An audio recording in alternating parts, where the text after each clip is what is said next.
السلام علیکم، S M news کے ساتھ میں ہوں مقدر رضا۔ ایس ایم نیوز اسٹوڈیو میں خوش آمدید۔ خبر شامل کرتے ہیں کراچی سے۔ Army chief general Qamar Javed Bajwa 2 روزہ دورے پر کراچی پہنچ گئے۔ انہوں نے اربن فلڈنگ کے زمینی اثرات کا جائزہ لینے کے لیے فضائی معائنہ کیا۔ اس حوالے سے مزید جانتے ہیں بیورو چیف ذوالفقار علی سے۔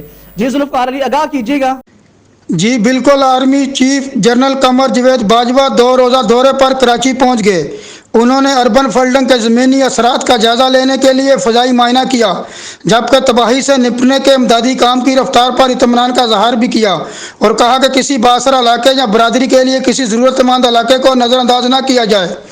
انہوں کا کہنا ہے کہ قوم کو ضرورت کے وقت مایوس نہیں کریں گے۔ انہوں نے ایک بیان میں کہا کہ کوئی شہر ایسی قدرتی آفت کا مقابلہ نہیں کر سکتا۔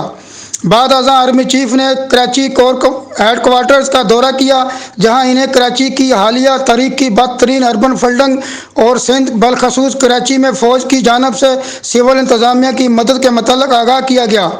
انہوں نے کہا کہ وفاقی اور صوبائی حکومتوں کی جانب سے جو منصوبے بنائے گئے ہیں، ان میں انہیں فوج کی ہر ممکن مدد حاصل ہوگی۔ انہوں نے ہدایت دی کہ مشترکہ عوامی افادیت اور متاثر ترین علاقوں میں پہلے کام کرنے کو ترجیح دی جائے۔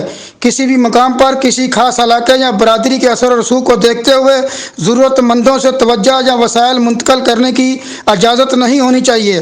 یہ ایک نیشنل ڈیزاسٹر ہے، ہر کوئی اس میں شامل ہے۔